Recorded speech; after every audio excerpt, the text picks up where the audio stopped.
الرحیم رب اشرح لی صدری ویسر لی امری۔ السلام علیکم بچوں۔ پچھلے لیکچر میں ہم نے غزوات کا سلسلہ جو سٹارٹ کیا تھا وہ اختتام پذیر ہوا، جس میں مشرکین مکہ اور مسلمانوں کے درمیان جو ٹکراؤ ہوا ہجرت مدینہ کے بعد، اس میں جتنی بھی جنگیں ہوئی ان میں سب سے جو بڑی 3 اہم جنگیں ہیں غزوہ بدر، احد اور خندق، ان کے بارے میں ہم نے پڑھا اور جانا۔ آج کا ہمارا جو لیکچر کا ٹاپک ہے وہ صلح حدیبیہ، جس کو قرآن پاک میں فتح مبین کے نام سے پکارا گیا ہے۔ خندق کی جنگ اصل میں فیصلہ کن جنگ تھی۔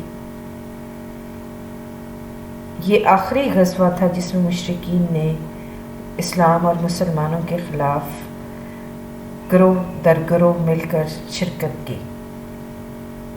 اس کے باوجود وہ لوگ نامراد واپس لوٹے۔ بنو قریظہ کے خاتمے سے جو یہودیوں کے روپ میں آستین کا سام تھا وہ ختم ہو گیا۔ بنو غطفان اور یہود اور قریش کے درمیان اتحاد ٹوٹ گیا، اور سب سے بڑا سازشی حیی بن اخطب بنو قریظہ کے ساتھ ہی قتل ہوا۔ اس کے بعد بھی جو کفار ہے وہ مسلمانوں کے خلاف اور اسلام کے خلاف سازشیں کرتے رہے، لیکن اب ان کو معلوم ہو چکا تھا کہ اسلام کی حکومت یا مدینہ کی ریاست ایک ایسی حقیقت ہے جس کو تسلیم کیے بغیر چارہ نہیں۔ غزوہ احزاب سے واپسی پر حضور صلی اللہ علیہ وآلہ وسلم نے فرمایا تھا کہ اب ہم ان پر یعنی قریش پر چڑھائی کریں گے، وہ ہم پر چڑھائی نہ کریں گے، اب ہمارا لشکر ان کی طرف جائے گا۔ بچوں، حقیقت میں غلبہ حق کا جو پہلا مرحلہ ہے حدیبیہ کا معاہدہ ہے۔ جب آگے چل کر میں آپ کو اس کی شرائط بتاؤں گی تو وہ آپ کو حیرت ہوگی کہ انتہائی مغلوبانہ تھیں، اس کے باوجود اللہ کریم نے اس کو قرآن پاک میں فتح مبین کہا، اور ایسا ہی یہ ثابت بھی ہوئی یہ صلح۔ پس منظر اس کا کچھ یوں ہے کہ بیت اللہ شریف ظاہرہ مسلمانوں کے لیے بہت عزیز تھا، یہ مقام ان کا قبلہ تھا جس کی طرف منہ کر کے نماز پڑھتے تھے، اس کا طواف ان پر فرض تھا۔ 6 ہجری میں حضور صلی اللہ علیہ وسلم نے عمرہ کا ارادہ ظاہر کیا تو مہاجرین خاص طور پر جن کا وطن تھا مکہ اور جس کو 6 سال سے وہ دیکھنے کے لیے ترس گئے تھے، وہ بہت خوش ہوئے اور انہوں نے مکہ کی طرف مراجعت کی تیاری کی۔ تقریباً 1400 صحابہ کرام کی ایک جماعت تیار ہو گئی۔ حضور صلی اللہ علیہ وسلم نے اس نیت سے کہ قریش کو معلوم ہو جائے کہ مسلمانوں کی آمد کا مقصد کیا ہے، مدینہ سے ہی احرام باندھ لیے، قربانی کے جانور ساتھ لیے تاکہ معلوم ہو کہ مسلمانوں کا ارادہ جنگ کا نہیں۔ اور ان دنوں بھی یہ اصول تھا کہ کسی شخص کو بیت اللہ کی زیارت سے روکا نہیں جا سکتا تھا۔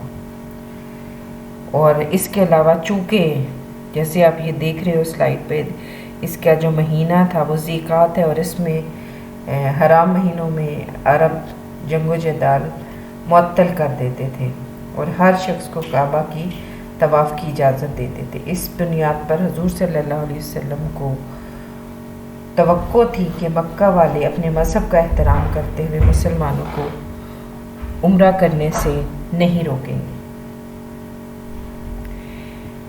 جیسے ہی نبی کریم مکہ کے قریب پہنچے تو آپ نے قبیلہ خزاعہ کے ایک شخص کو حالات دریافت کرنے کے لیے روانہ کیا۔ اس نے اطلاع دیا کر کہ قریش کا ارادہ مزاحمت کرنے کا ہے، وہ جنگی تیاریوں میں مصروف ہیں، اور انہوں نے خالد بن ولید کی قیادت میں ایک سوار دستہ مسلمانوں کو روکنے کے لیے روانہ بھی کر دیا ہے۔ اس پر حضور صلی اللہ علیہ وآلہ وسلم نے راستہ بدلا اور مکہ کی نچلی جانب حدیبیہ کے مقام پر پڑاؤ ڈال دیا۔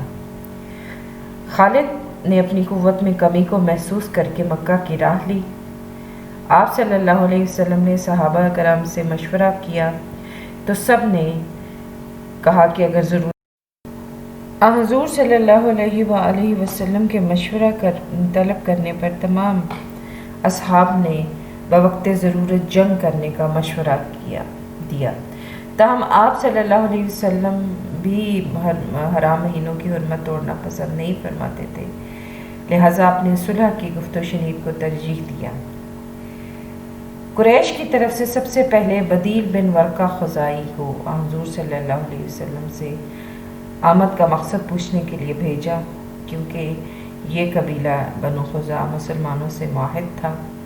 بدیل نے حضور صلی اللہ علیہ وسلم سے آمد کا مقصد دریافت کیا تو آپ نے فرمایا صلی اللہ علیہ وآلہ وسلم نے کہ ہم لڑنے کے ارادے سے نہیں آئے، احرام باندھے ہوئے ہیں، قربانی کے جانور ہمارے ساتھ ہیں، قریش کو جنگ میں خسارہ ہے، اس لیے اگر وہ چاہیں تو چند سال کے لیے مصالحت کر لیں۔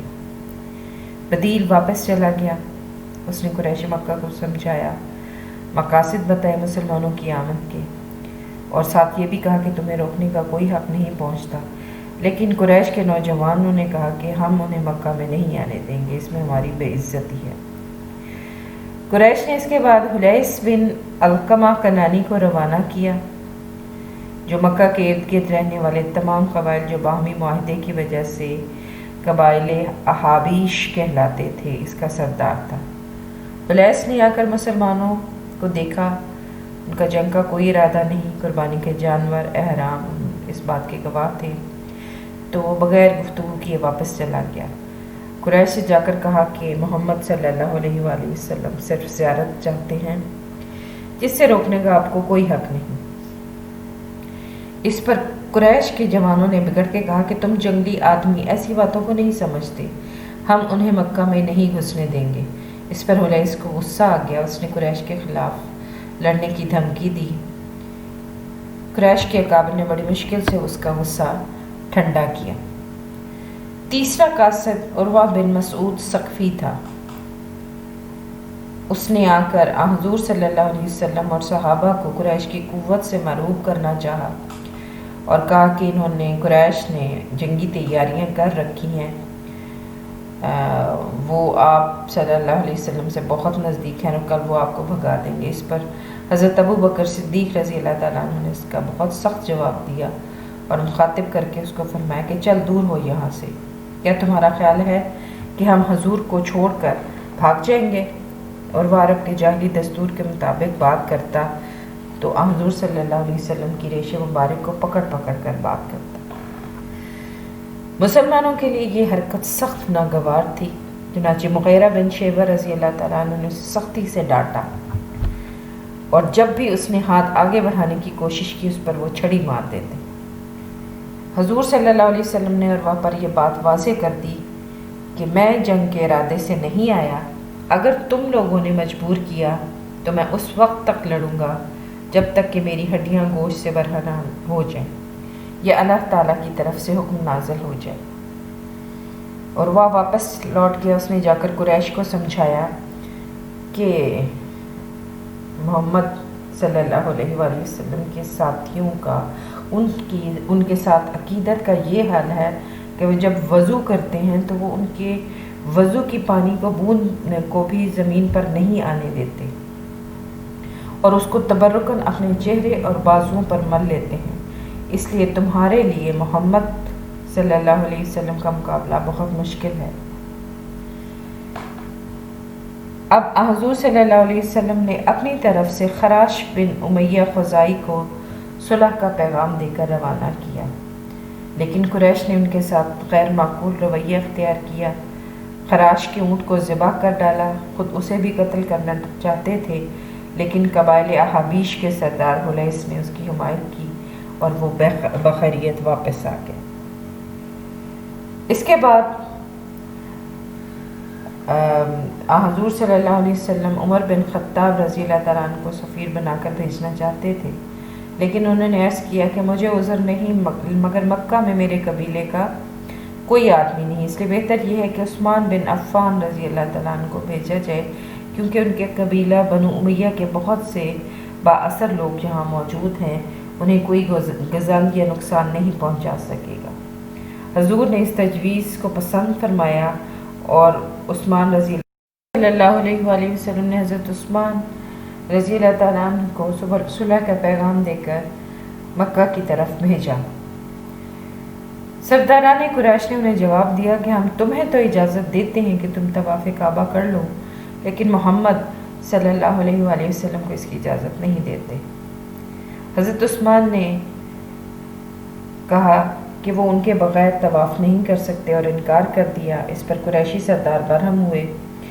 انہوں نے عثمان غنی رضی اللہ تعالیٰ عنہ کو مکہ میں ہی روک لیا۔ جب کافی دیر تک عثمان واپس نہ آئے تو مسلمانوں میں یہ خیال پیدا ہوا کہ کہیں قریش مکہ نے حضرت عثمان رضی اللہ تعالیٰ عنہ کو شہید نہ کر دیا ہو۔ اس پر حضور صلی اللہ علیہ وسلم ایک درخت کے نیچے بیٹھ گئے اور تمام مجاہدین سے اور صحابہ کرام سے جانبازی کی بیعت لی۔ اس بیعت کا مفہوم یہ تھا کہ جب تک جان میں جان ہے شکست تسلیم نہیں کریں گے۔ اس بیعت میں حضور صلی اللہ علیہ وآلہ وسلم نے اپنے بائیں ہاتھ کو حضرت عثمان غنی کا ہاتھ قرار دیا اور خود ان کی طرف سے بیعت لی۔ اگرچہ حضرت عثمان رضی اللہ تعالیٰ عنہ بہت جلد واپس لوٹ آئے، لیکن جانصاری کی یہ جو بیعت ہوئی مسلمانوں کی، اس نے قریش کے حوصلے پست کر دیے اور انہوں نے صلح کا فیصلہ کر لیا۔ صلح کی گفت و شنید کے لیے انہوں نے سہیل بن عمری کو بھیجا۔ اس نے گفتگو کے دوران اس شخص نے بہت ہٹ دھرمی کا ثبوت دیا، لیکن حضور صلی اللہ علیہ وسلم نے تحمل اور بردباری کا مظاہرہ کرتے ہوئے صلح کو ترجیح دی جنگ پر۔ اب ہم دیکھتے ہیں کہ وہ کون سی شرائط تھیں جس پہ مسلمانوں اور قریش مکہ کے درمیان صلح ہوئی۔ پہلی شرط، مسلمان اس سال عمرہ کیے بغیر واپس لوٹ جائیں گے۔ اگلے سال انہیں عمرہ کی اجازت ہوگی، لیکن وہ 3 روز سے زیادہ مکہ میں نہیں ٹھہریں گے۔ مسلمان اگلے سال ہتھیار لگا کر نہیں آئیں گے، صرف تلواریں ساتھ ہوں اور وہ بھی نیام میں رہیں اور نیام تھیلوں میں ہوں۔ جو مسلمان مکہ میں مقیم ہیں انہیں ساتھ نہ لے جائیں، لیکن اگر کوئی مدنی مسلمان مکہ میں ٹھہرنا چاہے تو اس کو نہ روکیں۔ مکہ کے رہنے والوں میں سے اگر کوئی شخص اسلام قبول کر کے مدینہ چلا جائے تو اس کو واپس کر دیا جائے گا، لیکن اگر مدنی مسلمانوں میں سے کوئی آبائی دین کی طرف لوٹ جائے اور مکہ آ جائے تو اسے واپس نہیں کیا جائے گا۔ پھر چھٹی شرط یہ تھی کہ قبائل عرب کو اختیار ہوگا کہ وہ جس فریق کے ساتھ چاہیں معاہد ہو جائیں، یعنی معاہدہ کر لیں۔ ان قبائل پر بھی اس معاہدے کی شرائط کا نفاذ اسی طرح سے ہوگا جیسا کہ قریش اور مسلمانوں پر۔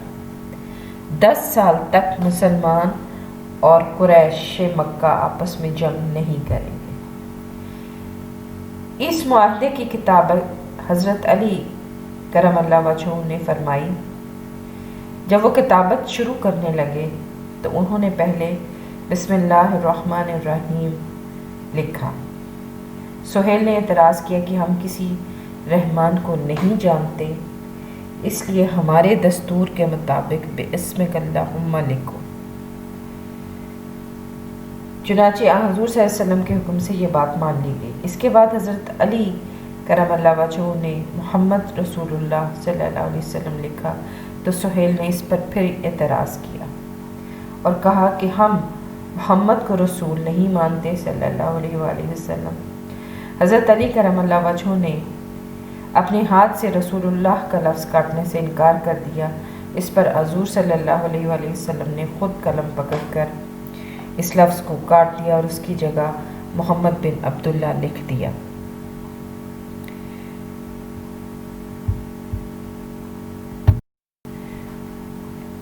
بچوں، ابھی میں نے آپ کو معاہدے کی شرائط پڑھ کر سنائی۔ یہ جو شرائط تھیں بالکل یک طرفہ تھی، خاص طور پر جو اس کی شک نمبر 5 ہے کہ جو شخص اسلام قبول کر کے مدینہ چلا جائے گا اس کو واپس کر دیا جائے گا، لیکن اگر کوئی شخص مسلمان سے اپنے بائی دین پر واپس آنا چاہے گا تو اس کو واپس نہیں کیا جائے گا۔ بہت سارے صحابہ نے اس پر اعتراض بھی کیا کہ کیا ہم حق پر نہیں جو ہم ایسی مغلوبانہ شرائط قبول کریں۔ اسی دوران ایک واقعہ بھی پیش آیا، وہ ابو جندل کا واقعہ ہے۔ ابھی معاہدے کی کتابت مکمل نہیں ہوئی تھی کہ سہیل کا اپنا بیٹا تھا ابو جندل، یہ اسلام قبول کر چکا تھا۔ یہ اس پر مصائب اور تکالیف کے پہاڑ قریش والے ڈال رہے تھے۔ یہ کسی طریقے سے بھاگ کر مسلمانوں کے پاس آ پہنچے۔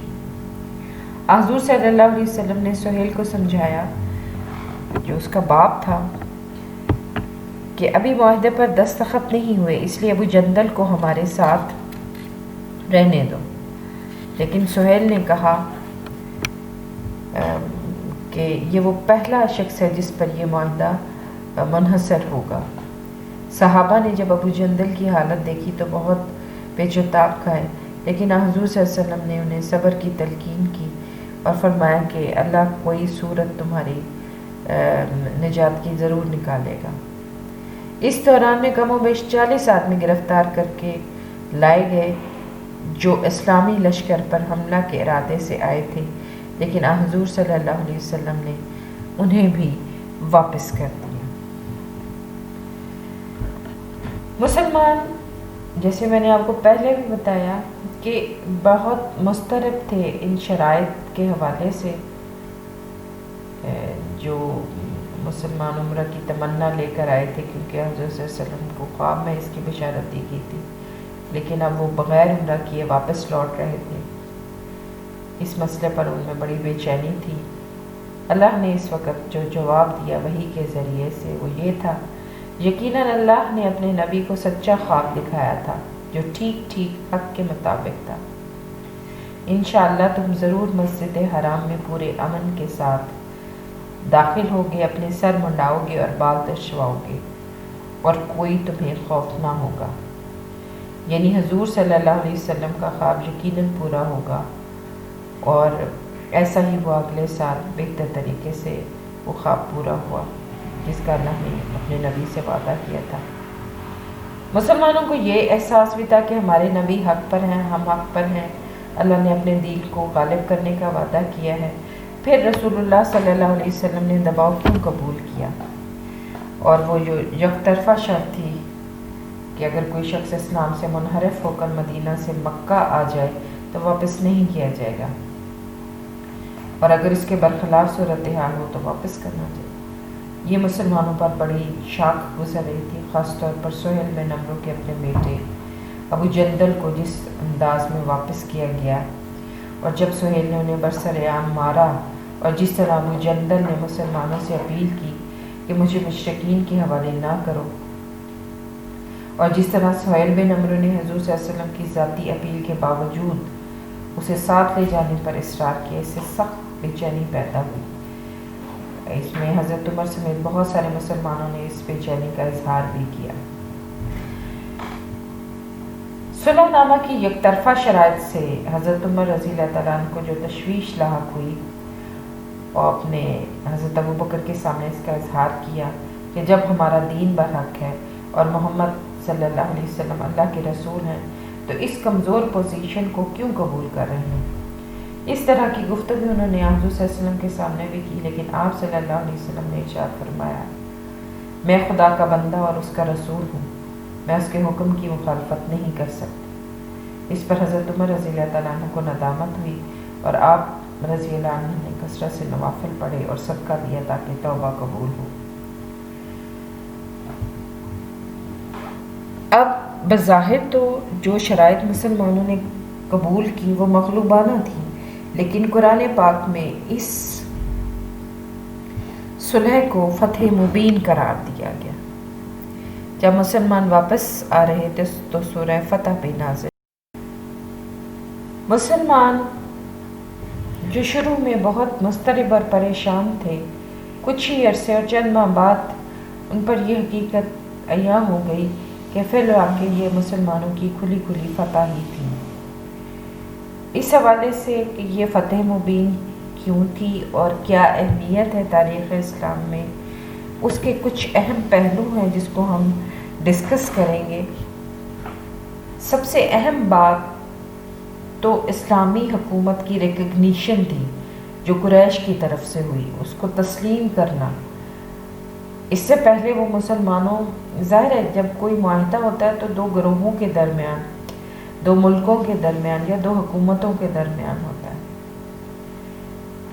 اس معاہدے کے بعد بالفاظ دیگر قریش نے مدینہ کی اسلامی حکومت کو تسلیم کر لیا اور اب مسلمان باغی نہیں بلکہ ایک تسلیم شدہ حقیقت اور ریاست تھے۔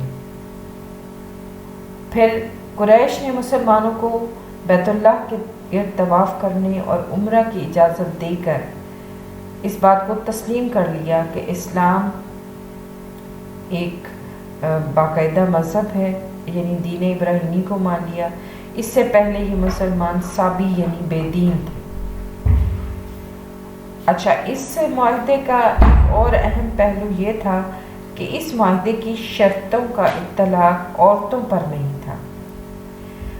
حدیبیہ کی صلح کے فوراً بعد کچھ مسلمان عورتیں مکہ سے جب مدینہ پہنچی تو حضور صلی اللہ علیہ وسلم نے ان کو واپس کرنے سے انکار کر دیا، کیونکہ معاہدے کے الفاظ میں صرف مردوں کی واپسی کا تذکرہ تھا، عورتوں کی واپسی کی کوئی شک موجود نہیں تھی۔